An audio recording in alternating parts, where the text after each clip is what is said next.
kids. It's time to get some SML podcast all up in that.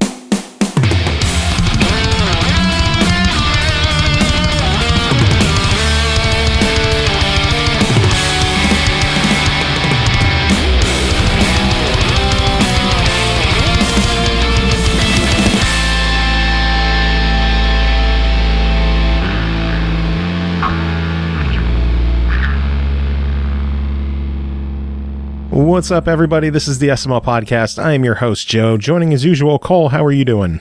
That's a loaded question. Why? I have a horrible toothache. You have a horrible toothache? We've been gone for 3 weeks, and your first thing back is you're going to start bitching? I have a toothache, yeah. Like, I've been fine this whole fucking time. And now all of a sudden it's like, oh, we're going to record tonight. And about 2 hours ago, my mouth is like, fuck you. That's beautiful. I drank some tea. I took some Vicodin. We'll see how I fly. I might very well be flying. Nice. Yeah. Good stuff. I have no clue who that was. That was me. I assume it was Pernell. Well, That was a very Pernell sounding thing. I have no idea who that was. That could have been anybody. Could have been Joe. No, it wasn't me. I'm trying to get used to these new headphones.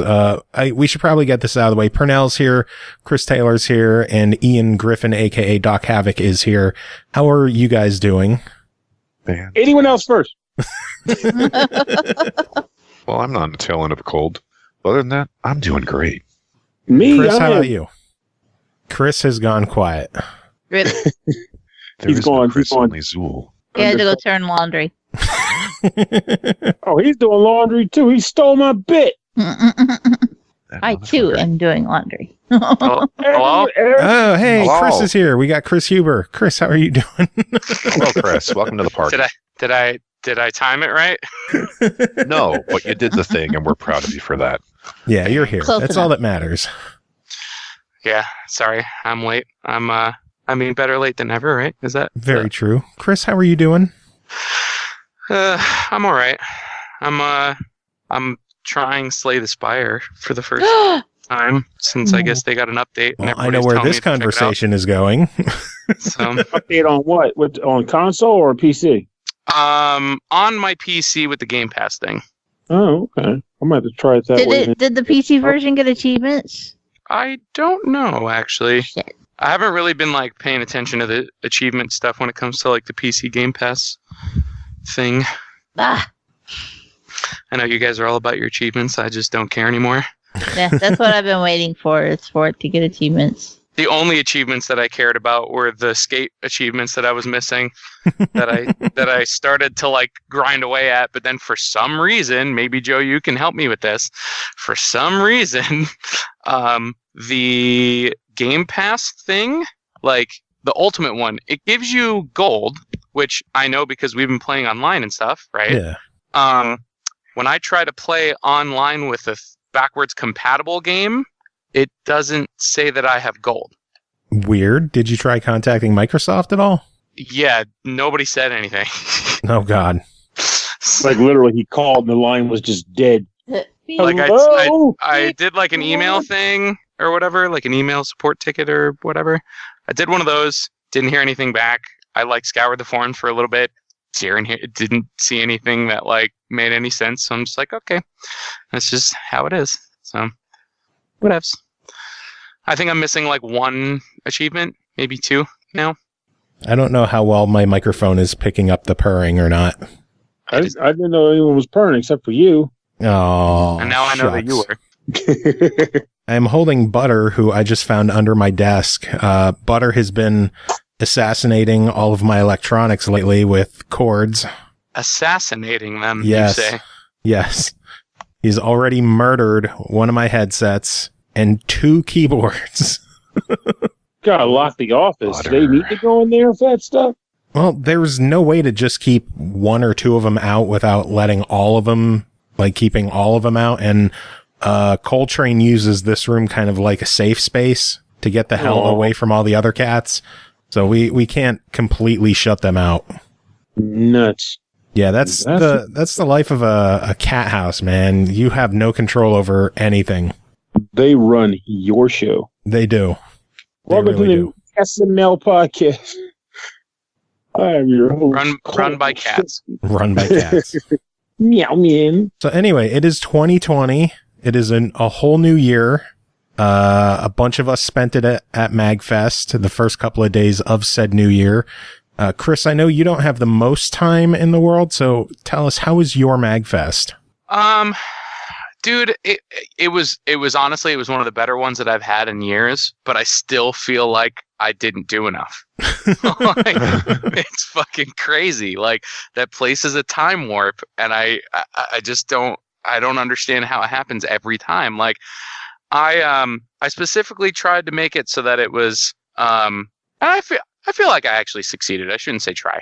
I wanted to treat it like an actual vacation, because that's initially when I decided that I was going to start going. Like, that's kind of what I wanted to consider it. Was, I never take vacations. This is my vacation. Yeah, instead of getting roped into working every time you go. Every single time I'm there. So I'd have some sort of obligation, whether it be like, if I'm doing a jam space set or like whatever, like I would have something going on.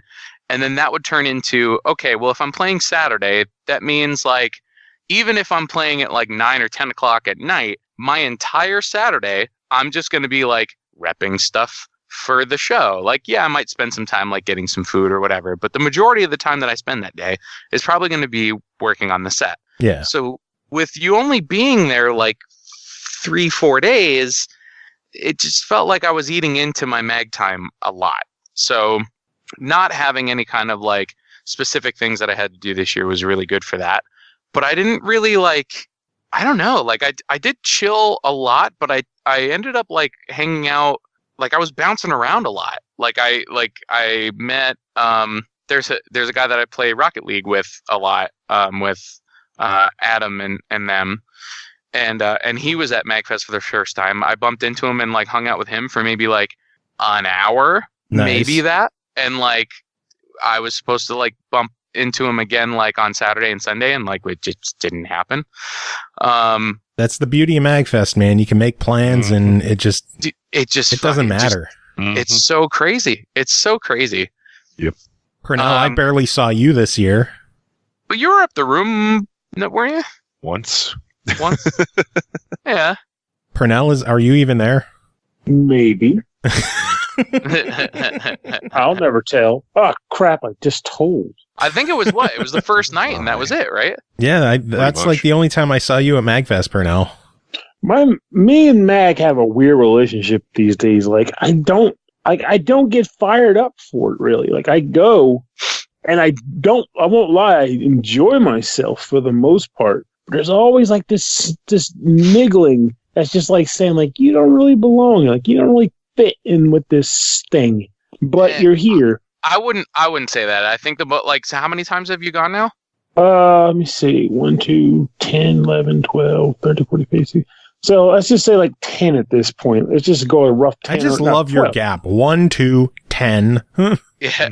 I mean, like, I feel like I don't know if it was just different for me from like the first time that I went, but I really felt like the first time that I went, I already felt welcomed and like. Oh, don't get me wrong. The welcome I get, it's because in the welcome sense, it's more like the people typically say it a lot. They're like, when I'm here, I can pretty much do whatever, and no one's going to judge me for it, which is the welcome sensation, so to speak. It's like I can just be myself. But it's like I'm not sure if it comes down to things like just like the memeage that pops off all over the place that I don't get because I'm old, or like not having the tons of like social like pinpoints like I would probably have had like maybe decades ago or something. Like I'm thankful for the people I can see there. Like I get to see Joe, and I got to hang out with a number of people from that from Rhythm and Pixels folks that like popped up. I was like, hey, I finally get to meet your ass. I'm like, yeah, But like for the most part, what I ended up doing is like I did Pokemon League, and when my ships were done with that, I kind of like walked around and saw different vendor booths. And like I kind of like I went to on Friday. I think it was Friday when I went up to Joe's room and hung out there for a bit and chatted. And we went to might have been the same night we went to the X-Strike room and hung out there for a little bit. And like that was fun. But even the X-Strike room was like I knew Tim, and eventually Zerum showed up. but I was like, I was standing there the whole time, like, I don't fit in here. But that one guy, it was this one guy that was chatting. He was pretty good. It was two people actually. Eventually, like, it was one guy was talking to me about like health stuff. He was pretty awesome. Mahoney, And he's good. That guy was legit. And there was another guy who showed up who was from like New Zealand or something. And we started rapping off about board games. And he was like, "Oh, Martin Wallace, you like his games? I'm friends with Martin Wallace." Like, the bullshit. He's like, "Yeah, man." And we started ratting off about that stuff. So, like, I get my moments where it's like, holy crap, this is pretty legit. I can talk about this stuff. I get it. But much of the time, I'm kind of just sitting there being like, is my time done? Like, do I not click? Am I not vibing? You know, big stuff like that, you know. But overall, though, would I still recommend, like, MAG to people to go and have fun? Goddamn right I would. Because even if I just went there, let's just say I didn't know a soul in the place, right? I just showed up. Who are all these freaking whack jobs? Why do they keep screaming? I don't know the fuck is on. You know, Oh, don't even get us started on that bullshit. I'm tired of it. It needs to stop. Half the people doing it don't even know why they do it or what it's from. They just do it. They Just to be noisy. I didn't know about the Joe Pesci thing until this year. You mean Danny DeVito? Or sorry. Yeah. I was about to say, I just learned about the Joe Pesci thing right now. What I mean, was we have to make with one the Danny now. DeVito thing? So what there's was it this about? thing. It was. I don't know. Like, it was down at the bottom of the fucking escalators. Yeah. And just like, The shrine. dude, like, people were leaving some ridiculous shit there, and I'm just like, I don't let's get be it. honest. Like, Let's be honest here. There's certain elements I agree. I will believe come from like a general memeage, like a bunch of people talk about, and eventually it happens. But there are elements, and I'm going to say the Danny DeVito Shrine was one of them, where just one guy on the staff just says, "I want to make this about Danny." So he just puts a damn picture up on the page that has like Danny DeVito's face looking at the Gaylord, and all of a sudden everybody calls it Danny DeVito Con or whatever. And then this little tiny shrine just shows up at the bottom of the stairs, and everyone acts like they know why it's there, and they act like they were in on it the whole time. But the reality of it is, one guy set it up, and then everybody just jumped on it as if it was like a fucking fatality. flies, dude. It's so weird. It's really weird. I was wanting to do an experiment one year where I just show up there and just like throw some random image on the wall and give it no context and just see what becomes people a thing do with it. Yeah. Just watch it transform into a meme that I didn't even set up. It's just there now. You know. Mm-hmm. It just becomes a thing. But I do agree. I did laugh my ass off at what they were putting there because, like, Dude, a lot of it was was only Sunny crazy references. Well, Funny. I think we saw it when, like, not long after it was first put up, and I remember seeing it like Sunday morning. And it was just like, what the fuck? Like the whole fucking corner of that area. Because originally it was like this, just kind of like this cardboard, background that someone propped up against the wall with a picture of Danny DeVito, and there's like a little, wooden plate there for offerings or whatever. And then by Sunday morning, you'd swear the guy died, and it was a vigil. Right, dude. I think that's the part that I just don't get. Like, what's some of the weird shit that you saw left there? Like an exorbitant amount of money. Yeah, like I'm surprised that was containers left there. Containers of weed, like fucking Containers like of weed. Dude, I 100% like we walked past it, and I saw a dude like just putting a bunch of shit down there, and I'm just like, you're out of your mind. You're out of your mind. Like, some guy's gonna just go by it at the end of the day. Is like, well, all for me, all for me. Well, yeah, but then suckers. like, so here's the other part that I don't understand. Like, when somebody saw someone do that, they would call them out on it and tell them to put it back. Yeah, that's what I was just going to say. I was wondering about that because, so is that why there was still money? Because I was sitting there, there's no way you see like $50 and no one would take it. No, someone just I swear someone just made it a thing to just sit there the whole fucking weekend and just call people out whenever somebody touched it. Like, just I don't know. I don't know. They were like the Planet Fitness siren, like, longer. Yeah. It's like, whoa. Yeah, I was just tying my shoes. There's no doubt in my mind. It doesn't surprise me because, like, at least whoever set it up was smart enough to put it in like one of the most high traffic areas. That is the spot. The hotel. Yeah. So, like, if you're sitting there grabbing stuff, I mean, just anyone just seeing you picking shit up, they're gonna, even if it's your stuff, someone's gonna see it. Like, And Yeah, someone will call you out on it. crazy. Fucking. I can almost picture that now. Someone like, shit, someone puts like $50 down there, and like an hour later they regret, like, shit, I didn't need to put that money. I need to use that for dinner. Can you go back to pick it up? You're stealing. hell Like, no. you're a Nope. kiss. Why that's my money? Shut up. And $50 hell is you think about doing one that dinner money, in the Gaylord, yeah. Like half a dinner and an appetizer. You could probably get like a couple slices of bread.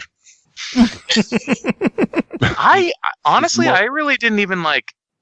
Aside from just like the stuff for the rooms and stuff, I didn't really spend that much. Yeah. Well, I mean, that's the thing. Like this year, and I think we did it last year. Like we made some really hardcore shopping runs. I mean, that list that Jen gave us, God, that lasted us for the weekend. We didn't really have to go anywhere. Yeah. Unless there was, a specific hankering for something that we wanted. Mm-hmm. Well, it definitely helps if you have like a room in the Gaylord. Because like me, I never typically get a room there. So this year I had a bed Airbnb over in like Port Washington. So it's not that far, but like a 10-minute Uber. But nonetheless, you're not going to Uber back and forth just to get dinner. So what I was doing was like I bought like a bunch of cup soups that you can just like drink cold or hot. I had like 2 sodas and 2 vitamin waters per day. I just carried them around in like a freaking Cool Stuff Inc. messenger bag. And that honestly got me through for like refreshments and stuff because I wasn't paying those $5 for a bottle of soda prices. But when I wanted like hardcore food, a cup of soup wasn't cutting it. So I still ended up out there on the strip looking for something to eat. Walking on down to Nando's. That's right. No shame there because I'm going to tell you something. If you're doing table for one, everybody gives you the evil look when they're like, right this way, sir. Individual, you say, have a seat in the corner. Like, I don't care. Give me a fucking food. That's what happened. I was like, how long till I get a seat? She was like, about 30 minutes. It's like, it's just me. It's like, oh, just you? Oh, come on this way. Come on in. Mm-hmm. Dude, sometimes, man, like, that's what you got to do. The smartest thing that we did the entire weekend was Kris and I going to Chipotle the one day. Chipotle. The land of Chipotle. But we were in. We were. So you didn't get a markup of any sort for the weekend? Nope. No markup, and we were in and out of there in fucking like 7 minutes. That was the fault because I was going to ask you. They got you in and out that fast? Dude, was it a long line? The line was to the door, and they were just fucking zooming. Like they're just getting through people. Like, they probably had a lunker alarm there of sorts too. Like the one person goes in the line, is like, "Can I get the special chicken, not the chicken that's on the grill? Can you go in the back and get the seasoned chicken?" I'm like, no. Dude, they don't deal with shit. Like they just motored people through that place. It was really quick. Like we ended up getting we got Chipotle and made it all the way over to what is that hoagie place? Oh, Potbelly's. Potbelly's. You guys were over at Potbelly's or whatever. Like, you guys were still in line and we had already gotten our food. Well, yeah. Damn. But were there more people waiting in line at Potbelly's than Chipotle, or? I think it was about equal. Okay.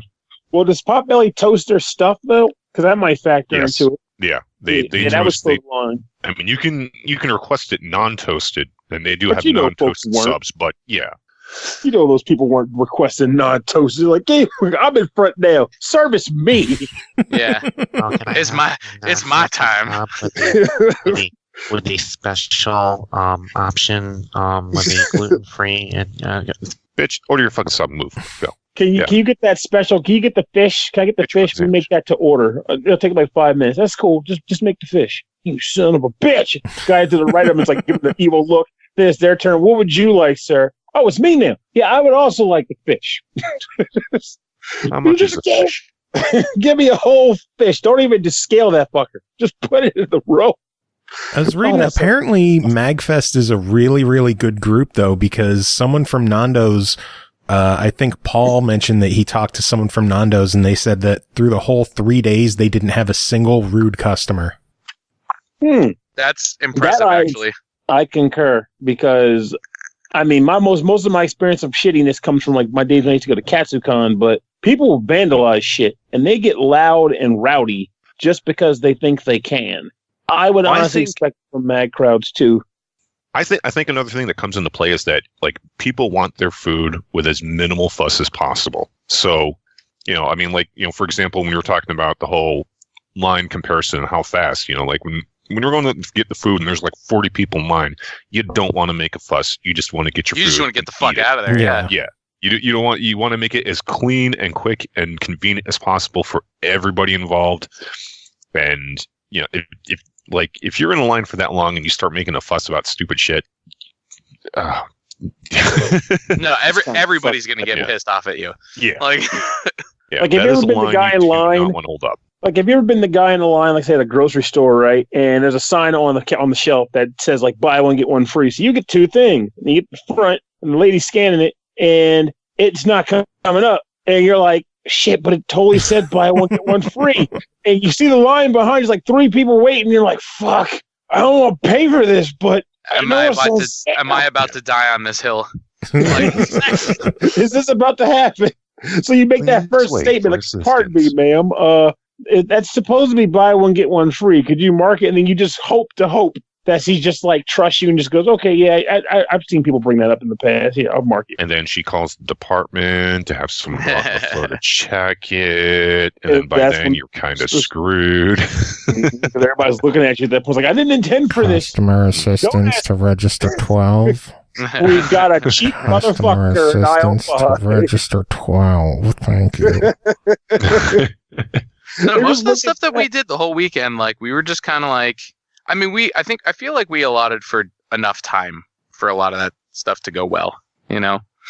Yeah. Did you get to see anything that you planned on going to see? Because there were so many events and so many concerts that I'm like, oh, I can't wait to go see these guys at X o'clock. And then it comes along, and I'm like, I think I'm just going to chill in the room a bit longer and have another drink. I did the same fucking thing.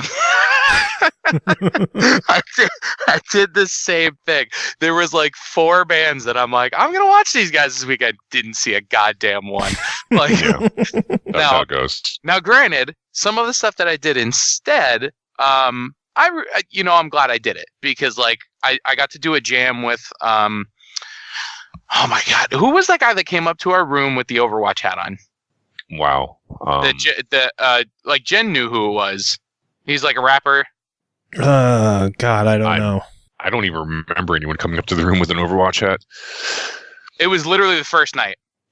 Dude, you know how many people came up to our room the first night? No. I'm talking like first night before anybody got there. Like it was Thursday night. You imagine the entire thing. It never happened. I still don't remember. There was much fewer people in our room at that point. I was gonna say it wasn't Disco Dan. Because he's not around. No. Well, so he was organizing a jam that was essentially like a rap battle thing, but he wanted like Shed Space guys to essentially sit in and provide like the music for it. So it was the first time that I got to do like an actual.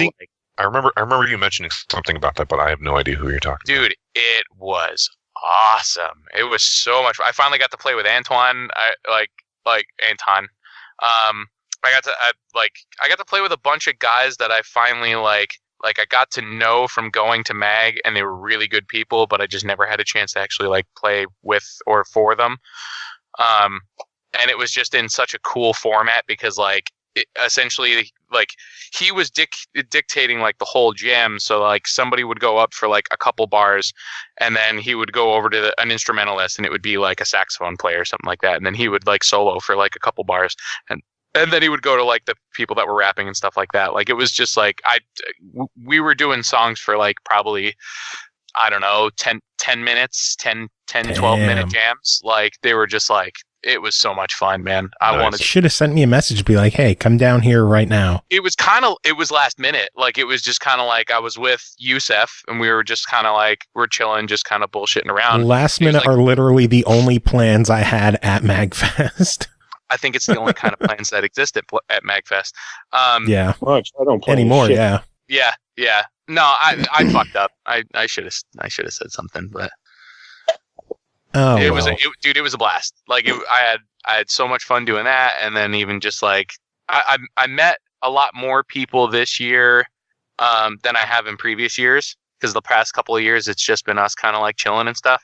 Mm-hmm. And that was kind of one of the things that I really loved about MAG, was just kind of like meeting just a shit ton of people that like How do you go about meeting people? What is your usual like flow when you're like, oh, I met these people? Like, how does that tend to play out? I don't know. I mean, it depends on like the background. Like for me, because like I'm kind of there as someone that performs. Like I kind of have that like camaraderie aspect to it, where it's like, hey, I do the thing that you also do. Like, that makes sense. Like it's always like, hey, I'm a musician. I'm also a musician. You want to jam? Kind of, yeah, sometimes, and that's what's great about it because, like, you know, you don't. There's not too many other instances or too many other avenues that you could do that like outside of Mag. Like I don't get to just casually like jam with people. That doesn't happen for like most musicians. Or the people that you end up doing that with, there's like people that just aren't worth putting the time and effort into because it's more of like you want people that you want to be able to like interact with people that you know can elevate you to be a better performer and not necessarily someone that is just waving dick. Yeah. Basically, I shouldn't bring my XXX jug there and ask for a jam session, right? That would be a no-go. Not much elevation at all. Little intoxication, yes, but not so much in the elevation. Well, for me, it's different for me now because before it kind of was like I was networking a lot and trying to just meet people that were more involved with music professionally, but then it kind of became more of like I just want to chill with my friends now, and then like I'm trying to find a way that I could still kind of feel like I was productive on like for the time that I was there, but at the same time like not just stress myself the fuck out the whole time. Yeah. Okay. That makes sense. If it's not, because basically if it's work, if it feels like work, you're going to be freaking out like you should always be doing something work-esque. Right, and that's kind of how I was starting to feel with always being involved with something at Mag, whether it be like the Rock Island stuff or like, you know, if I was schlepping a CD or fucking playing a set or whatever, those things really took away from that. So like I couldn't organically have those moments like I did this year, you know? Mm-hmm. You need to make another CD to hawk at MAGFest. I do. But at the same time, I don't want to hawk anything. Like, You like, can just do the wacky thing and just kind of leave it around. Well, so, and this might not be like a popular way of looking at it, but like, and maybe it might be like falling on the sword a little bit to a certain degree, but like when Wyrmvarg was asking me about like doing sets in Jam Space, like, of course the musician side of me just goes like, well, fuck yeah, it's a set. I love playing. Sure, let's do it. But especially the past like 2 years, especially last year when I did the set of like all the just like the regular cover songs, I'm like, that's when I had my moment of like, do I belong here as a performer? You know what I mean? Like when I went there the first year, like, yeah, I did a VGM related cover, like, you know, CD and schlepped that around. And like, that was kind of like, hey, like I'm trying to get involved in the scene thing. Then I realized like, especially doing like the cover band stuff, it's so difficult to put enough time aside to feel like I genuinely contribute to that scene to warrant me having a spot on that stage when there's plenty of other people. Like there was actually one of the shows that I did see was it was down in Jam Space. It was a power metal ish kind of thing. It wasn't Power Glove, but it was like Master Sword, I think was the name of them. Okay. So I checked them out, and there was this guy that Wyrmvarg had played before Amanda Lepre. He does like he has like a keytar thing, and he's just up there doing like kind of like dystopian synthwavey kind of stuff. And he was cool, and that was the first time that he was ever at MAGFest. But he plays those types of shows like out his way. Like there's people that I feel deserve that deserve that highlight more than I do. And the beauty of that statement, though, is that there's probably a lot of those people who are probably saying the same thing about you. You don't even know it. There's that whole sense of like, I don't measure up. I don't measure up. It's not to say that I wouldn't do like a suitable performance. I know that I would, but like, again, I feel like MAGFest is a celebration of like, I know it's music and gaming, but it's kind of like the music gaming in gaming, like, you know what I mean? Like, it's, you know, there's been a couple of bands, like, I know that they had Psycho Stick play there, and, like, you know, arguably they don't have much to do with video games, but they have some video game related songs. Like, that's cool. Like, I was totally fine with that, but that's also because I like Psycho Stick. I was kind of partial. I feel like there's a decent amount of people in the mag community that would look upon that and go, this doesn't belong here, and I just don't want to contribute to that. No, like they don't play video. Yeah, like it's not BGM, so it's not BGM based. So therefore, what is it doing? Right. Yeah, because even like when Amanda Lepre does her stuff, like she has original songs that like she will sing over that are themed on like Chrono Trigger and like some Final Fantasy stuff, and it's like she's still going out and doing shows, like acoustic shows, like in between the Andrew WK stuff, and playing those songs. So it's like, I'm most of the time for MAGFest, I'm putting this stuff together specifically just for MAGFest. Yeah. Like, I shouldn't, I feel like it's just as much my responsibility to know that like I just don't want to be like posery, if that makes sense. Like, I definitely understand what you're saying there. And the reason why I say that is because I have to admit it. I get a lot of like flack from a number of like people, like friends in the social like gaming circles and stuff, because back in the day I wasn't big on the Proto Men. Still kind of am not. And it's not that I don't think they're skilled. I think they're great, good musicians. But I think it falls back to exactly what you're talking about now. Like when I very first heard them, it was at like one of the older bit jigs. We're talking like 2009 or something. And they went up on stage and they started to perform, and they had the Mega Man helmets on and everything, and I'm ready to hear Mega Man music, and they did their rock opera thing. And I was like, where's the Mega Man music? Where's Flash Man? Where's Metal Man? Exactly. So like I felt like there was a lot of, like, even perfect example, last year when I did that set in Jam Space, most of the time when people were doing things in Jam Space, like even when they were like the small sets and it didn't, like, the production wasn't set up like a show, most people knew that people were doing a set and like wouldn't come up to jam. There was a guy that literally jumped up and started trying to play with me while I was doing my set. that was pretty funny. Was hilarious. Yeah, like, that was funny. It just kind of goes to show that, like, in a way, it just didn't seem right. You know, I would have loved, I even told Wyrmvarg, like, when I was there, because obviously, like, I had my tracks and stuff. I'm like, listen, man, like, I could do a set. I would only want to do, like, maybe, like, 3 songs or something like that. But, like, you know, I don't want it, like, the songs wouldn't make any sense for MAGFest, you know? Like, well, all the ones that I have, like, backing tracks for now that I have, like, rehearsed and stuff are all songs that I plan on, like, playing out at, like, acoustic shows and, like, stuff like that. Well, they're not acoustic songs, but, like, they're you know, one's a Big Wreck song, one's a you know, they're just general, like, rock songs, you know. Well, one thing I can honestly say, like, this personal thought that ties back to the thing I mentioned earlier. So the beef, or rather the issue that I ended up taking with Proto Men back then, yeah, it did stem from the, like, it's not Mega Man music, but I think the only reason why it even developed to be a thing in the first place was because I went in without the understanding that that's what they do. Right. If you're in Jam Space and there's an opening for you to do your thing, I mean, as long as you're just like, if I were in that room, mind you, and you were just like, hey, this is what that's what I write, this is what I play, you know, this is just my original stuff, no game here. And you just started playing out. If you sound good, you sound good. And I'm going to enjoy that shit. Now, if you went up there and was like, yo, I love Mega Man 2, let's rock out. And then you played something that sounded like it was, I don't know, straight out of like some like shoegaze thing or something. I'd be like, wait a minute, what the?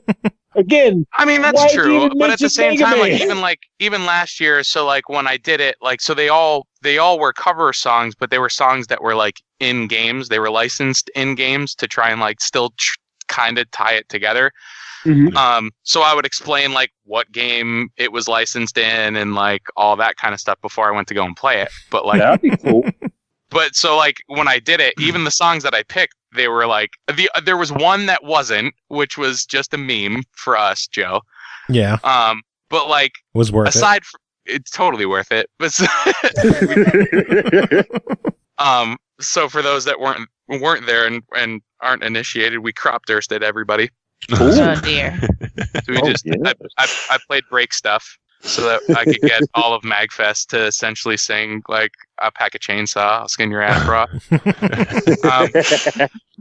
So aside from that one, like I did like Ace of Spades, which was in like a Tony Hawk game. I did Raining Blood from Slayer because it was in Skate. I did what the fuck else? I'm trying to remember now. Did something from Brutal Legend. Oh, Children of the Grave from Black Sabbath. I did. Oh, the Saints Row one was Don't Want to Miss a Thing from Aerosmith. Oh yeah. I forget what there was like one or two other ones. I can't remember them right now, but like, I mean, I still tried to make it somewhat like it belonged there. Yeah, that's I mean, like they were all songs from games. They were, and that's one that should be in a game. That's why part of me, this is if I am involved with the set next year, and I'll let you know about this because I still have to talk to the guys about this, but the classic rock cover band that I have, I want to get us to learn basically a bunch of like the 90s like the Crazy Taxi. Yeah. You better play yeah. Right. So like learn a bunch of those songs and then go in as a band called like Tony Rock and the Pro Skaters. Oh yes. You've been talking about this for years. I want you to do this. So I want to take the guys from the cover band and see if they'll do it. So I want to like, and then we'll learn the songs, record a thing, send it to them to do a set, and then just try and get them out to MAGFest. But I feel like the next time that I play, I would like for it to be with a band. I don't know if I want to do something like by myself anymore. In my not so humble opinion, I think you're being a little, I don't want to say overcritical, but I mean, for me, like, even if I walked in and some guy I never heard of was playing the exact songs you were playing, I wouldn't mind, because I kind of go in there. I mean, it's jam space. I mean, honestly, you can play whatever the hell you want. You know, I mean, as long as it sounds like there's a modicum of talent behind it. Yeah, that's kind of sort of the point of jam space. So, you know, I mean, as long as you're doing your thing, you're enjoying it, and the people are enjoying listening to you, and the crowd did seem to be into what you were doing, as quote unquote irrelevant as you may have as irrelevant as you may have felt it had been. I mean, I don't care. I mean, they were still having fun. They were enjoying what you're doing. You know, I mean, it's all gravy. We'll see. I was kind of like on the fence about it. Once I got there and I was talking to like Ryberg about it and everything like that, like I feel like I can understand where it does have a place, but I just also don't want to become like the villain that's essentially like talked about, but within the other people that are trying to get spaces at MAGFest. I wouldn't go with that far. No. Look at it this way: if someone's complaining that a guy who's not playing VGM got a space and they didn't, maybe they should just step up their game or stop bitching, because it's that simple. I mean, I wouldn't sweat it definitely wouldn't sweat it with that in mind. It's just, you do you, and if it works, it works. And if it doesn't, the crowd will let you know. Everybody else be damned. Yeah, you're right. Yeah, I mean, as long as the crowd's fine and happy, fuck them. Pretty much. Came here to chew gum. What kind of gum? Fuck them.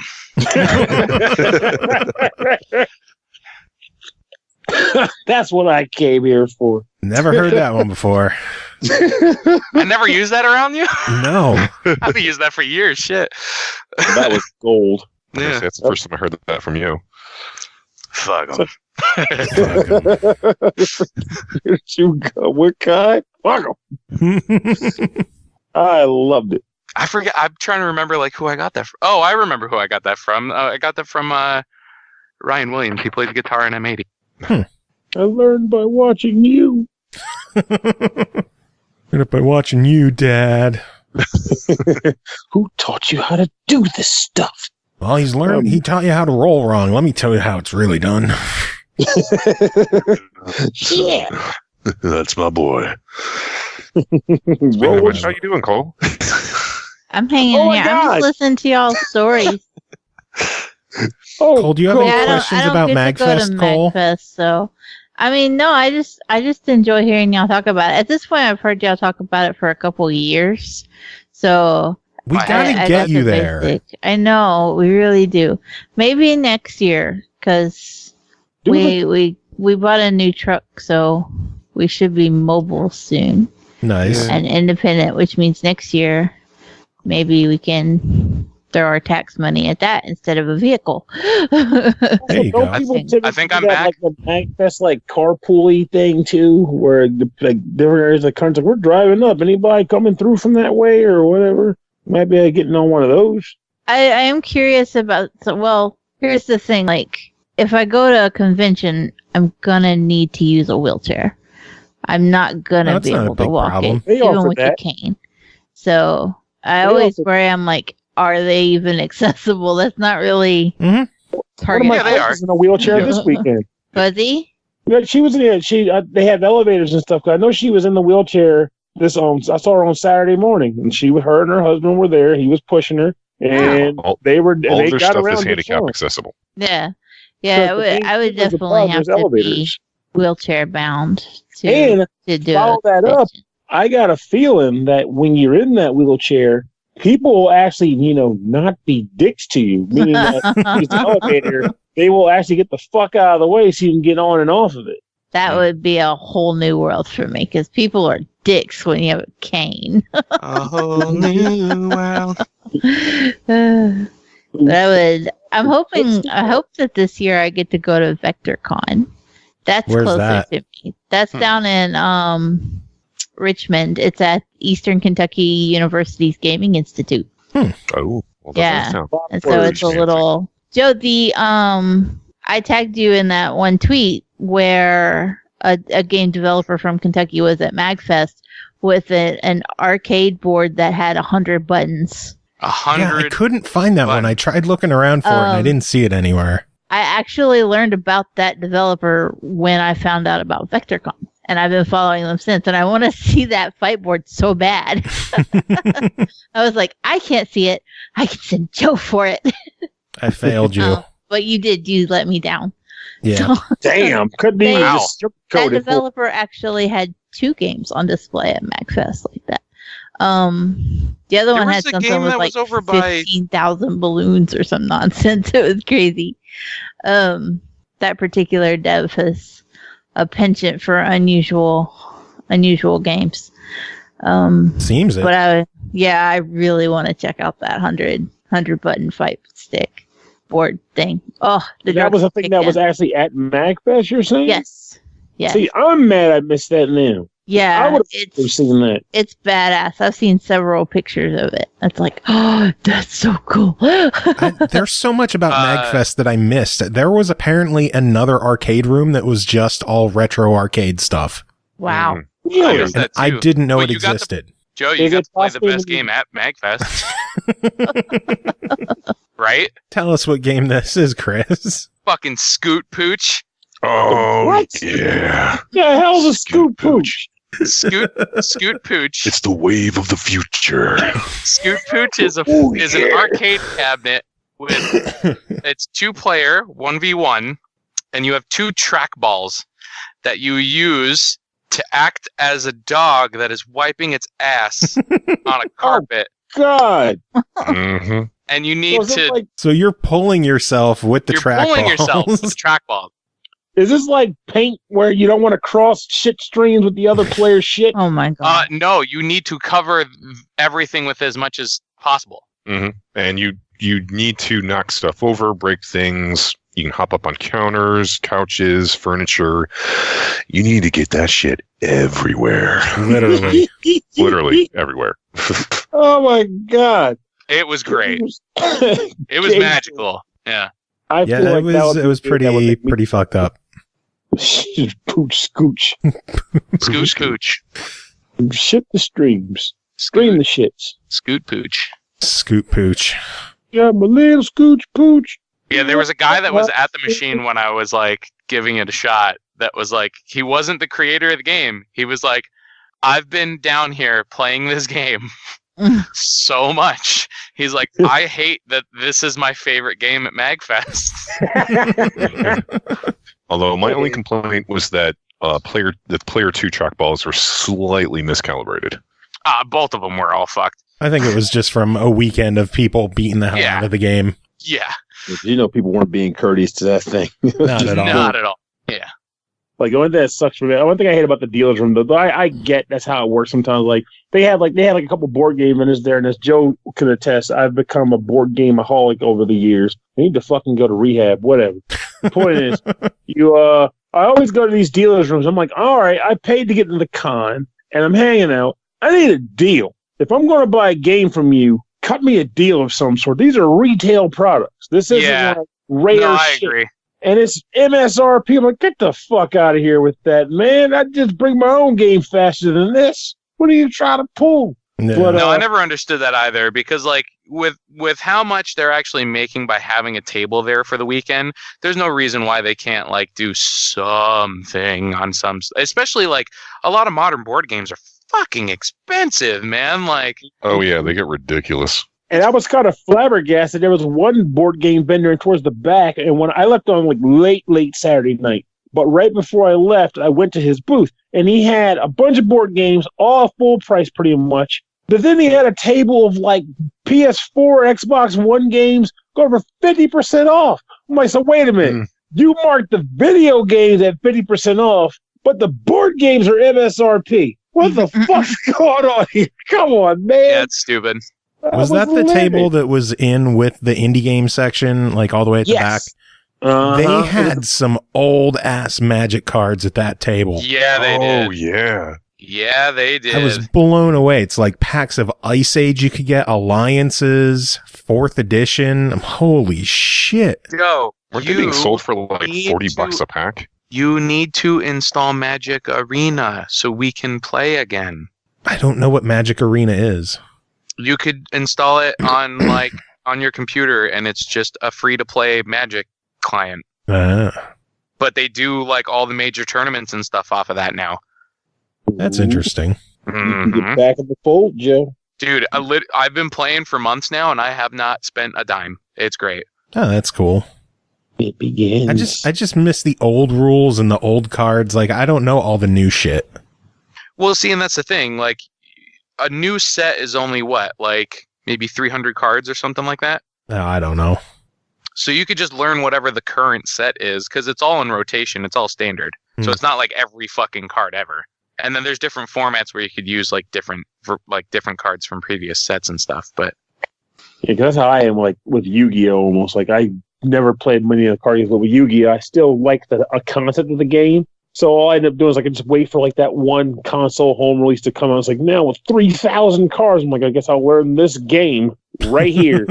Just this one and nothing else. Until a couple years later, I'm like, I want to play Yu-Gi-Oh! Again. No, 3,500 cards. And then just buy that one. What cards are in this game? And it's kind of fun in that regard because it's like a familiar face, but it's also brand new because there's always that one rule tweak they add to a set. And then there's just, again, new cards. So it's like the same but new. It's great. They also have to antiquate a lot of the cards, and so you have to buy the new stuff to keep up.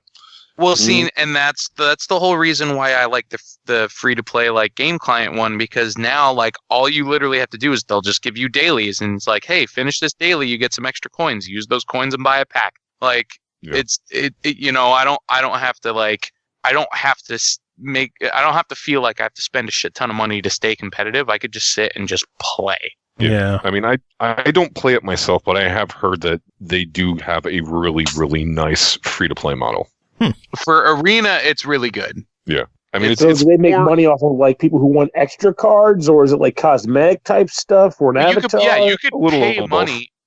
Yeah, it's both. You could pay money to get more cards, or you could pay money for cosmetics, or you could just sit and grind the game, which is what I do. And it's not necessarily pay to win. It's more like pay for convenience. Yeah, pretty much. It's like how it is with normal Magic cards. You buy more cards, you get better cards. Mm-hmm. Yep. You could also be that one unfortunate soul who just dumps money and they get just as many shitty cards as anybody else gets. And the one guy got a pack for free. Oh, shit, I got this rare card here. Yeah, that used to be me. Hey, this one has foil on it. Does that mean something? It's too shiny. I'll just throw it away. I just put it in the trash bin. Am I supposed to peel the foil off? Hold on. Let me check. The best one is where the people was like, yeah, I had this one card. I think it was like an error or something. I just threw it away. It didn't seem like a right. misprint or something? Yeah. Like, no, why you throw it away? Like, I can't use it. It was bad. Yeah, there is a typo in mine, so I just exchanged it. Oh my god! Yeah, this one card I had didn't even have the right picture on it. So I thought the guy was trying to scam me or something. No, this one card. It was like a flower, or something like a freaking like lotus or something. Black lotus. I'm not much for botanical. Botanical things, so I just got rid of the card. It was a useless item anyway. Didn't fit my deck. I'm not done with those hippie crap. How crazy would it be to like go to MAGFest and they sell a pack of unlimited cards and you open it up and there's a Black Lotus in there? You do realize that that's absolutely possible. I was at. I know it's possible. How insane would that be, though? The one GP that I was at down at Philly, they had a vendor that was selling stuff, and there was a guy that was just like, he just had a shit ton of money, and he was just like, all right, I'm gonna buy a bunch of packs, and he ended up buying. He got a Mox Opal. What the fuck? It was a Mox Opal, something else. Like part of like the Big 8, you know? Yeah. In that weekend alone, just from the packs that he pulled with that, he ended up making like $12,000. Jesus. Like it's like, you son of a bitch. Like, okay, you better watch your back on the way to the car, fella. Oh shit. Like, man, because like I look at that sometimes and I even kind of question, like, for example, the Black Lotus thing. Like, I'm not familiar heavily with a lot of the cards, but I know about Black Lotus because a friend of mine made a big stink about getting one at his store, turned to be a bootleg one, but he would not believe it was, so it was a long thing there. But anyway, like the Black Lotus itself, like I'm looking at it, I was like, this card doesn't seem all that special. Like, it just seems like a typical card you'd play in a set, but it's like, it's not about what it does. It's the rarity. Like, but isn't it about what the card does? It is very much what it does as well, yeah. Because it is a broken ass card. Yeah, I was gonna say, because I mean that's broke as fuck. It was made illegal like in record time, wasn't it? Yeah, it is a broken ass card. Yeah. Wait, it was made illegal during its actual heyday too. Like it wasn't just like a retroactive thing. I think it was just restricted to one per deck. It was restricted to one per deck, and then they banned it after what, like beta or something like that? I don't know, because it was still in Unlimited. Was it? Yeah. Yeah, I thought it lasted at least like one expansion, and then they were like, "Nah, get the fuck out of here." They're like, "Nah." Oh my god! See, honestly, now I feel like I need to, after this is over, to do a bunch of reaches. Like, let me hear about all this Big 8 you mentioned earlier. What are the other 7? What makes them so powerful? Why were they banned? Do they form Exodia if you get them all? Which is obviously horrible. Might as well. Exodia. Yeah.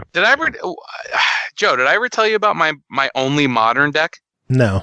It was literally like 52 lands, 4 treasure hunts, and a part of the lands, 4 of them were reliquary towers, so that you couldn't have a maximum hand size.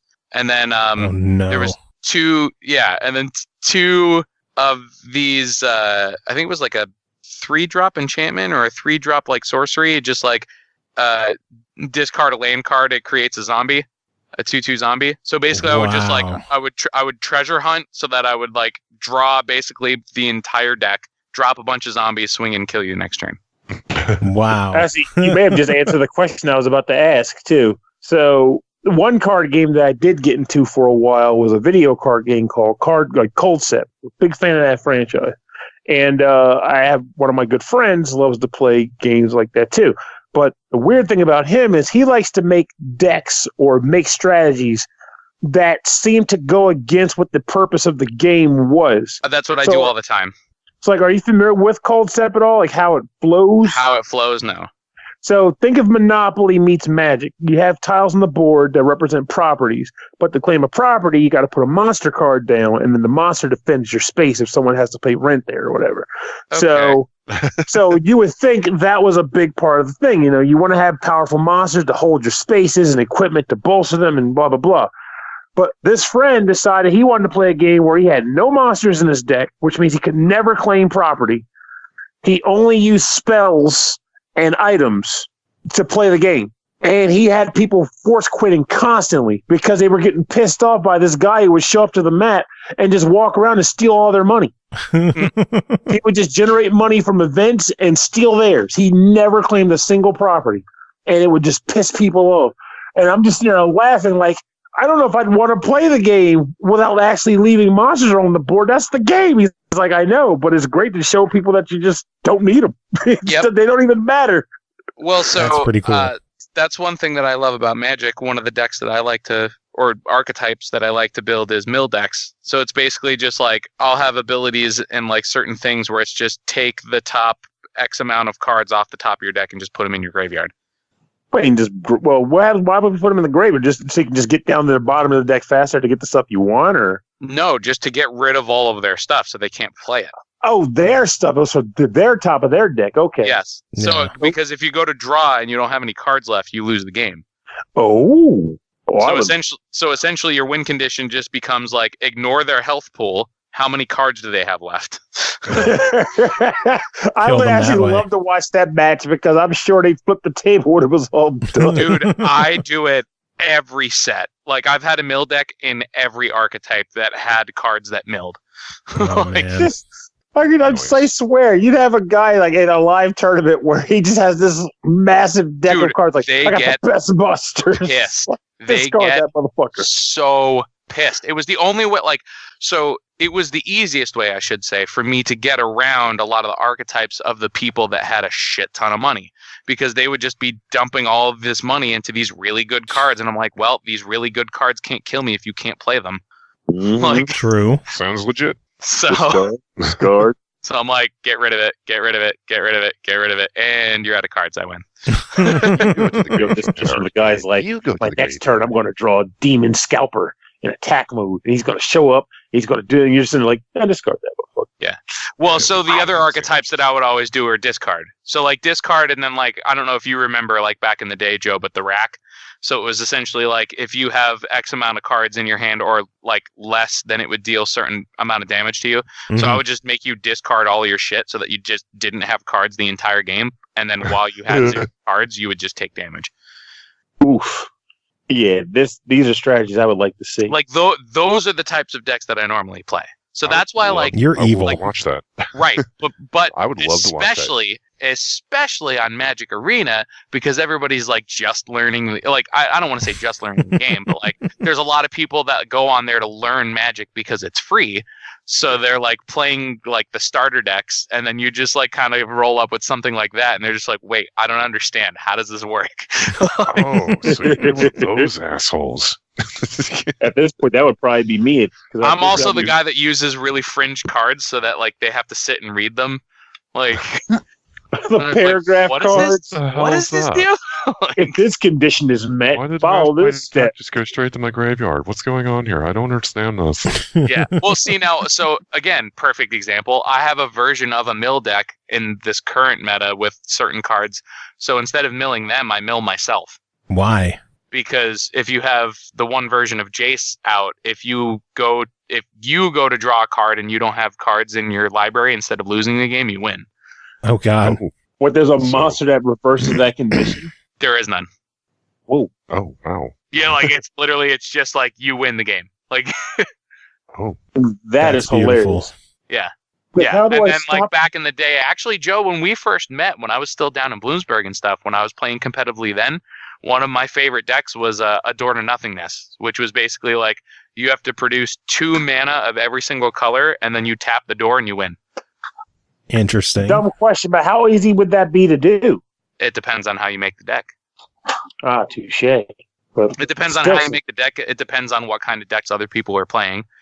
But that's the thing that I've always loved about Magic is like the level of the complexity that's actually in that game is fantastic, and there's no other game that has that kind of level to it, in my opinion.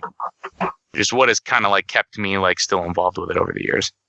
And it's been around for a long freaking time. Like I think about Since it I was now. born, I think.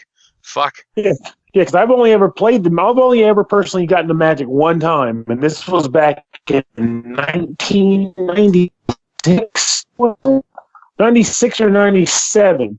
And I bought a star deck from back then and like 4 booster packs, and that's all I have to this day, just sitting upstairs somewhere of Magic cards. And I liked the game back then, but I was like, I can't keep up with this. I can't keep buying more cards like my friends can.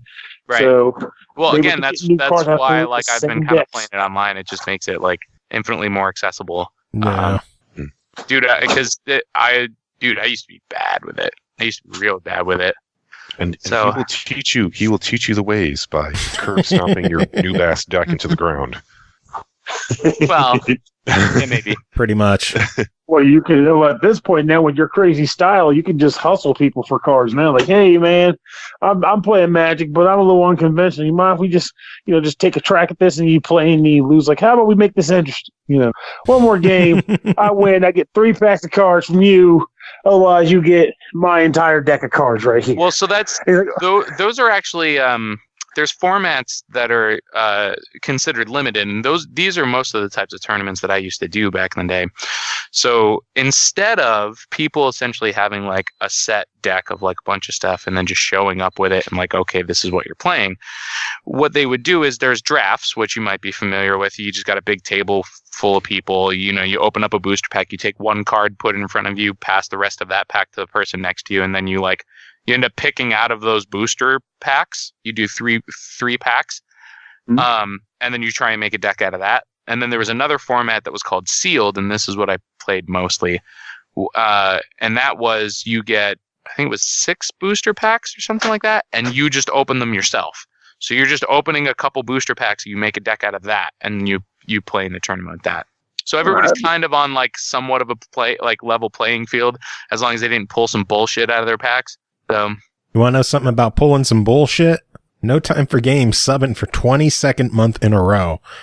That is some crazy bullshit. That ain't no bullshit. Take your money.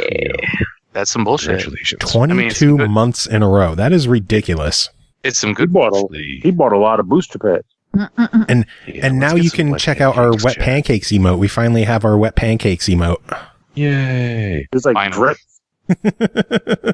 It is not animated, sadly. I don't know if They don't let you do animated. no. You can on better Twitch, the TV app, BTTV, but you can't on normal Twitch. No. Can't quite do it on Twitch, but if you get on Shakes, you can do it there. Jesus. Oh man. I'll On be that there note, all week, folks. I guess we could wrap up the MAGFest talk. It's been a little over an hour now, so I don't want to eat up all of your night. Well, that's Joe- a fun chat, though. Joe, let me know when I would like to play some Magic with you, though. Yeah. All right. We should play He's some. got a few things he'd like to show you. Just Bring don't your let them cards hustle down. you. Show. Don't let them hustle No, you. on the computer. No, bring Joe? your cards down. Let's play. No, I don't want to use my actual cards anymore. I'm going to And he's burn the probably worried Bradford's that your calls kittens over. will eat him. Yeah. Yeah, very true. I think I'm The going to burn kittens, the deck. kittens will eat whatever they want. Oh, hey, what's this? Black They're lettuce. like- This looks delicious. my Nom, nom, nom, Most nom. of my paper cards are like in an attic, like packed away somewhere. Gotta Funny find them. thing, though, just on a random note, though, since we were talking about board games earlier, you should look into one. I'm curious. You might not buy it because it's not the cheapest game. It's like 80 or something. It's called Millennium Blades, and it may be up your alley as something to goof around with. The premise is that you are playing a board game, which is a card game, in which you play as kids who are playing a card game. I love So it. it's ridiculous. Yo, I love dog. it so much. Yo, dog, I heard you like board games.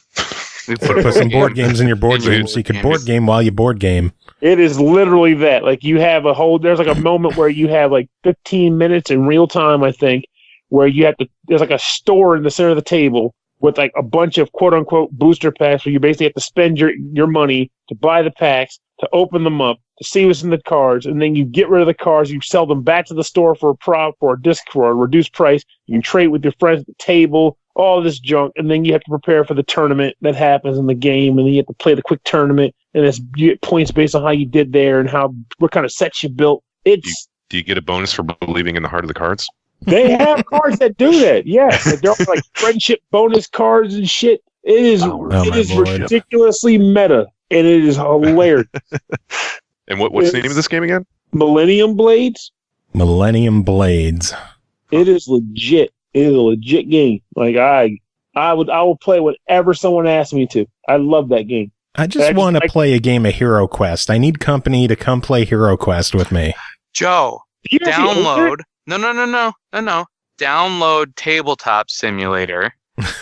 No, for real. Download. You're telling me to buy a Steam game. You're telling me to buy a Steam game. Joe, for this one instance, you may actually agree with me. Chris, just gift it to him. Just save yourself the hassle and gift it to him. Anyway, I will back. The point is, you acquire Tabletop Simulator, and once you have Tabletop Simulator, you go into the Steam Marketplace and you download the Hero Quest thing so that we can play it on there and not have to all be in the same room. But I like having company. But logistics. You know, I'm in the bubble where I'm in a bad boat too. Like, I have a ton of board games here, and I've had friends that are like, we do Tabletop Simulator. I'm like, in my case, I'm like, I have video games for that. Like, the tabletop. Honestly, Tabletop Simulator is really good. Like, for what it is and what the purpose it's supposed to serve, no matter what game that you're playing, because there's actual physics in it, like, you could kind of feel like you're moving the pieces. It's more interactable. Like, it's almost like pseudo VR-ish.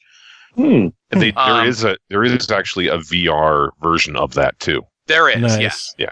Well, don't tempt me, because that might be the thing that gets me dabbling with it. I'm sitting on a stupid number of board games as it is. Dude, seriously, I cannot recommend it enough. Like, especially like I've been a big board game guy. Like, it's sweet, man. Like, it's totally worth grabbing. Yeah, and the best part is that there's actually a command where if you get pissed off, you can literally flip the table. Yes. It's set so it'll automatically reset back before, Yeah, so you could undo it. Yeah. So everything that you had up until that point, you could have the rage moment and then have zero of the consequence. Yeah, exactly. The only downside is then you'll be like playing a real game with people someday. He's like, and you flip the table over, and he's like, dude, shit. There's no undo button, is there? Awesome Prime just got Mario Kart Monopoly for Christmas. Nice. Oh, speaking of freaking Monopoly, they finally got me, motherfuckers. Garbage Pail Kids Monopoly is coming. Yes, that's cool. I saw that. I want it so bad. Like, I don't want, like, they're Garbage Pail Kids, hell yeah. Oh, yeah, geez. buddy. That's my jam. I still buy them. Still, every new release, I'm in. Oh my God. I'm staring, looking at the freaking horror Garbage Pail Kids right the hell now. Like, they keep making them. And I keep buying them. I'm addicted. That's crazy. I'm still surprised that Garbage Pail Kids are still a thing. You and me both. Like, they announced, I brought them back in like 2003 or something, and I lost my shit then. And they just kept going. Yeah, they're going. still going. The last time I saw Garbage Pail Kids was like back in the early 90s. Yeah, I mean, those were that. Honestly, the best were still the oldest ones. They never got better than those. But them coming, it's like Mega Man. You can only go so far before you really start, wearing it thin with ideas. Mega Man's a weird property in that regard, though. Yeah. Mega Man, I stand firm on my belief that the Mega Man formula is probably one of the most perfect game formulas ever crafted, because no matter how dumb they get with the weapons or the boss names or whatever, it's still enjoyable. I will still play damn near any fan-made Mega Man game. I'll play any Capcom released Mega Man, traditional game. It holds. I'm not knocking the Mega Man formula, but I know, like, once you got far enough into the series, you can tell they were definitely struggling with boss ideas until some genius came up with Mavericks. That is true. They had to freaking petition the freaking fans to come up with them. Hey, some kid came up with Blender Man. we could put him in a game, right? Well, I mean, Maybe. how, like, was it 4 or 5 that had like Dust Man? It's like, really? That was 4. You Yep. have a fucking vacuum He was a- cleaner? Mm-hmm. That was the Seriously? 4th. Like a fucking robot vacuum cleaner. He's now a terrifying boss. Ooh. Ooh, They had how a about you go train. terrify my living room carpet? That could use a good overlording. Yeah, that's it. Oh my god. There have been some bizarre ones. They had Tengu, man. Like, what? Like, what was the purpose of this design? Like, what's not the design about a Tengu bird robot? I don't fucking know. But like, they've had some bizarre ones. They really have. And it becomes more laughable when you figure the logic of originally it was like, hey, these robots were designed to serve an actual purpose. They just kind of got warped and became evil. In that regard, though, Dustman actually makes more sense than, like, I don't know, Skullman. It's like, Well, hold on. Let's see here. Top 10 most useless Mega Man bosses ever. Number 10, Lord. Charge Man. He's a train. Aquaman. Toxic Seahorse. Junk Man. Blizzard Man. Sheep Man. Sheep Man. Man. Well, his level was awesome, though. I give it that. Oh yeah, he was in Mega Man 10. Yeah, Mhm. that makes perfect That sense. sounds like a bad idea. Yeah. God. Jeez, going for that title, huh, Spring Joe? Man. Mm. Let's see, Bubble Man, who's just terrible. Yep. Number 2, Dust Man, and number 1, Slash Man. Really? Flashman is useful. He's a serial killer robot. Yeah. Well, I'm not. I think they're going more on technical merits because I know Bubble Man, like, you know, the concept makes sense, but like as a boss, like mechanically, he was like the easiest motherfucker in the game. And he is pretty weak. But still, like, you know, like Sheep Man, Junk Man, Spring Man. Oh no, I'm being attacked by a giant slinky with eyeballs. Oh. His weapon wasn't very good either. Yeah. Spring Man, his magic powers, just allergies. He gets you sprung. Uh-huh. Hey, Yeah. Joe did it. Yeah, but I I mean, had to get in there too. I had to Also, get some no, yeah. Cole's Also, ready for you know, this to just be over with. Yeah. oh yeah, hey, don't forget about Hard Man.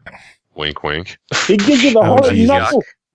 Yeah. I mean, don't get me wrong, the stage music was fucking phenomenal, but like, really, Hard Man? Like, come on. Hard Who didn't man. make penis jokes about that guy back in the day? True. I'm Hardman. But yeah, I think we're going to wrap this up. We do have one review that we have to take care of. Chris, are you still here, Chris Taylor? I see his picture. The picture's still He probably here. fell asleep long No ago. snoring. He put it on mute so the snoring wouldn't pass over. Woof. Chris is long gone. Poor Yep. Chris. Poor Chris. Yerp. But we'll let the rest of you guys get going so we can move on with the rest of the show. Do any of y'all have any final words? Happy New Year, everybody. Don't fuck up and have a good time. I don't Yeah, know. don't fuck up. Don't fuck up. Yep, we're on the cusp of a new decade. Don't fuck up. So that entire time you were there, you were just muted. Yeah, well, not muted, because I can hear myself on my microphone. It was turned on. I guess I was muted in the call somehow. Maybe something glitched out. Oh, well. Oh well, you're here now, and that's all that matters. I am here. Now I it's didn't just go to MAGFest, so it's okay. yeah. I figure this is the non-MAGFest time, so Yeah. I'm having such a hard time getting used to these headphones. They sound so weird to me. What's weird about them? They just sound different from my last headset. I don't know if it's the mic monitoring. I don't know if it's just the overall sound quality. They just sound different, and I'm having a hard time getting used to it. No, yeah, that'll happen. What happened to the old set? Dark Mega asks. Kitten happened to my old set. The cat. Yeah, the kittens are teething, and my keyboards and my headset has suffered because of said teething. All of your electronics are forfeit. Pretty much. I just hope they stay the hell away from like my new headset. The over break, Ashley surprised me with the LS35X, which are wireless Xbox headphones from Lucid Sound, and they're really good. And the cats better stay the hell away from those. Time to put them under lock and key. Break time has been a bad time for my stuff with regard to the cats. Oh, Texas. jeez. Yeah, between all the keyboards getting damaged, the headset getting damaged, Punk had to go and pee on like 25 Xbox games. Punk's a PlayStation fan. He must be. Time to put him up for adoption. Oh, well, we should get to this review. We do have one review we got to take care of. Chris, are you ready? Yeah. All right, because the only game we're going to talk about tonight is called Dragon Sinker Descendants of Legend, developed by EXE-CREATE, published by KEMCO, released January 8th on Xbox One and Windows 10 for $14.99 as a Play Anywhere title, set out in search of the legendary weapons to free the world from the rule of Wyrmvarg. Chris, tell us about Dragon Sinker. All right, Dragon Sinker. Well, of course, I covered this before on the 3DS. And I mentioned that it was actually my favorite KEMCO EXE-CREATE game up to that point. Now, it's been a couple of years, and the thing about the KEMCO EXE-CREATE games is that they tend to improve the formula, incrementally with every new release. So here in 2020, it's a little more dated. Showing its age a little now, yeah, versus I think 2017 when I talked about it before, 16, whenever. No, it was early actually. I think I talked about it in it was like the third or fourth. The early 40s? The early 40s. Way back in the day. Yeah. Okay, so the KEMCO EXE-CREATE, I always say they basically come in a few different flavors. So one is your 32-bit style. Really, everything is very similar. 4-character adventure through a like the Alta Vista, the As Divine games, and one of my favorites was the not Revenant Saga. See, there's so many titles. There are a ton of KEMCO games. They've got one that's actually coming out, and I'm really excited about it based on the title alone, because it's called The Revenge of Justice. I'm really looking forward to that. Nice. Well, anyway, but they've released a ton of games now, all based on their mobile games in Japan, and they do come out on mobile here too. And here lately, they've been translating them to regular systems. Well, Dragon Sinker actually follows a different formula, of which there are only 2 games as far as I know. It's this one and Alta Vista Chronicles. It's a 8-bit flavored RPG, it's retro, it's got pixels and things like that. But obviously it's got all the the comforts of today wrapped in. And it's to where it's one of those, I don't know really what to call it. I'm going to kind of call it a squad JRPG, because you actually, rather than controlling one team of 4 people, you control 3 teams simultaneously, each with 4 people, or cats, or owls, or monkeys, apes. Yeah, the bear. Yeah. And, you basically switch between them and play off their strengths rather than, charge into the enemy all at once like you do in Alta Vista Chronicles. So this one follows the adventure of Prince Abram and the elven princess Mia, and I can't remember the dwarf guy's name. But anyways, I can't remember either. He's cool though. Yeah, he's cool. I just talked to him actually in my game. I've been playing the whole time during this episode. And yeah, they're humans, elves, and a human, an elf, and a dwarf, respectively. And those are the 3 races of this whole planet, and they all have to combine somehow within the story, and it's just the story's criteria, to defeat Wyrmvarg, who is a dragon, and with a great name. And also who types alternately in capital and little letters, so it looks like an old Zango blog. or somebody's AOL Instant Messenger profile from back in the day. That's how the boss of the game talks. Because you fight him at the beginning, and of course Prince Abram loses, and then this is you kind of regains his bearings and, collects all this amasses just a huge team of like different people. And it all kind of comes down to, you recruit at least one person in every town you visit. Like, it's just the recruitment rate of this one is on par with things like Suikoden and stuff like that. It's just every person with a name can be a character in your party, essentially. But the game doesn't really spend a whole lot of time developing these characters or anything like that. It just keeps basically to the relationships within the three main characters and like one or two other characters that are attached to them somehow. Yeah. Abram's got Bernard, who's his like kind of his I don't know what you would say, like kind of the Samwise to his Frodo, Yeah. And his number two. His number two. And Cromwell follows Mia around, and they of course all get into arguments that turn really racist really quickly within the context of the game. They're just like, "How dare you say that, you elven scum?" And things like, "Oh, come on, guys, let's calm down a little." Anyway, going straight for the throat. But yeah, so it's basically, and the other way that the game plays out, the storyline is that almost every interaction contains some choice of dialogue from Abram, who is, of course, the protagonist.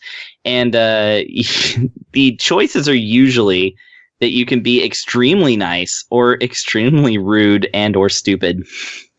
So you kind of get to play around, and it's of no consequence. Nothing that you say in this game matters to anybody, because KEMCO later came out with a trust system whereby you could build relationships that actually showed up as real stats, but that's not in this game.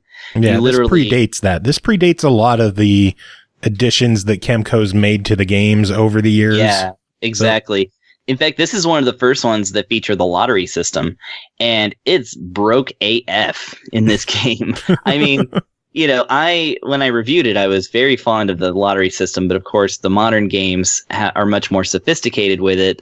This game, I've now beaten it. I beat the 3DS version, and I'm getting into the console ones now. But yeah, you start the game with like the ability to roll the dice on basically 11 potential items, either super-powered weapons, and I do mean super-powered, like end-game weapons, other characters that join your party and make every other character obsolete. Like, the minute you get a plain old house cat in your party, that's it. That character's staying. Just because it's a cute cat, and they actually assigned a pixel to its butthole. They did. Best pixel in the game. Yeah. Each of the cats have a butthole that is represented by a pixel. Nice. I did not notice that. Yeah, it's one of the first things I noticed.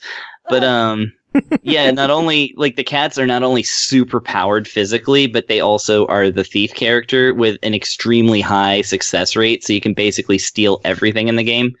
And if you happen to get an ape, which again you can win in the lottery, then that's your physical powerhouse. Like, that thing will stomp every enemy, like 5 up to 10 times stronger than the other humans.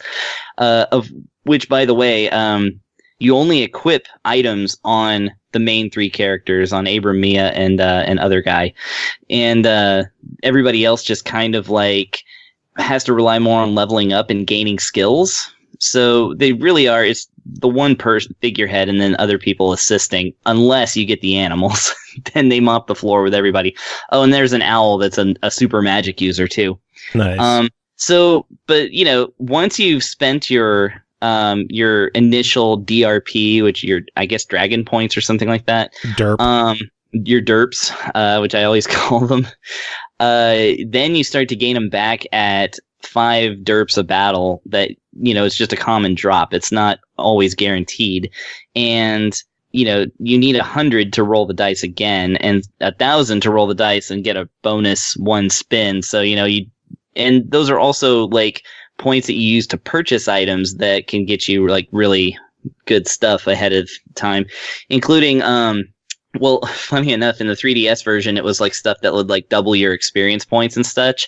But I noticed that now in the console versions, those are actually extraneous money purchases. Well, they still have items that allow you to get either double XP after battles, or they have items you could equip that give you 1 XP per step that you take. Yeah, in the that game. one's still there. Wait a minute, I'm going to look right now. I'm in the menu at this moment. I was going to say, I think the double XP one is actually not in there anymore, because it's now a $5 download, like a DLC. They have those in addition to the items that you could buy in the shop. Yeah. Oh, okay, I see. It stacks with that one. Okay. Yeah. Never mind. Of course, I was in level. They still have the KEMCO microtransactions that, again, they're not necessary at all. Oh, you no, could no, easily play through the game without having to bother with them. They're just time savers if you want them. Yeah, exactly. And I actually bought all 3 for Legend of the Tetrarchs. So, so KEMCO does get my business on that sometimes. But yeah, like, so as an experiment, because it usually takes you a long time to like build up enough to start like playing the lottery. So oftentimes you just rely on like lottery tickets and, which you gain also in the game, and they aren't directly tradable. So they're only for playing the lottery. But this time around, I was like, okay, what the heck? I'm just going to spend all my 1,000 at once. And when I did, I got enough permanent stat boosting items and an ultimate sword for Abram, to the point where I just dumped them all into Abram. And so he was at 500 HP at level 1, versus like 30. And Jeez. He was attacking for over 10,000 points of damage. In level 1. I actually took a screen cap of doing an 86-31 damage to a slime. And so I've been one-shotting bosses. God. So that's the thing that they bring into Dragon Sinker. That sword, it predates the swords eating other swords thing. So it's like really you just stick with the one weapon that you have, and you don't like build on them or anything like that. So yeah, I could just basically sail through this whole game now. Yeah. Which is kind of great. It's great in one sense. In another sense, it's kind of like some JRPG people want to take things more seriously, I guess. The other thing is that, there's a lot of the monsters are extremely derpy. I didn't notice that my first time around, but this time around, I'm like, I just fought like a green Play-Doh-looking ghost that was wearing like a scary mask. It's just like a bedsheet ghost with like a skull-looking mask over its face, and then it's like, and then like there's also like a big Stegosaurus that's just bright purple, like That's it's just scientifically accurate, by the way. Yeah, right. I assume so. I mean, it has to be, right? But one thing I will say about this game, and this sets it apart from everything else that I know of in KEMCO's oeuvre, is that it features a soundtrack by Ryuji Sasai, who is the composer for the battle themes and like the really memorable themes from Final Fantasy Mystic Quest. Oh, really? Yeah, like he was like Square's like, yeah. He was a kind of like a backup composer for Squaresoft back in the day, and he composed like all these metal-tastic, like amazing themes in games that didn't deserve them.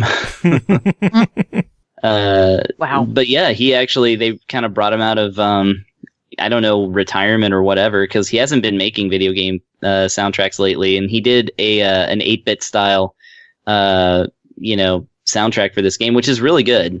It's quite good. It's not Mystic Quest level, but that's okay. What is? Not much. Yeah. So I guess you played this one too, huh? Yeah. I could pretty much echo a lot of what you said. The only gripes I really have with the game is everything feels a lot more zoomed in than I'm used to in KEMCO games. Usually the camera's pulled a bit back further. This one, it feels really zoomed in and big. Yeah. You don't get a lot of screen in this game. And yeah, actually, that's funny enough. I never noticed that in the 3DS version, because the second screen was used for the map and also status for the 3 characters and like their teams. So yeah, now they have the map in the screen, and yeah, like on a big screen TV, it does look a little claustrophobic. Yeah. You kind of spend more time looking at the mini map than the actual map in front of you, which is something they actually fixed for Alta Vista Chronicles. Like, it's pulled back just enough where it actually still feels like you're, playing like a Super Nintendo game and not like a Game Boy game. Yeah. So aside from that, I really enjoyed it. The Xbox One Windows 10 Play Anywhere is really helpful when you want to play on your computer instead of playing on the TV. You could jump back and forth that way. It's just a solid RPG. It's lacking some of the stuff that more modern KEMCO games have, which could be a little bit of a detriment. But like always, if you're interested in classic retro RPGs, KEMCO's got your back.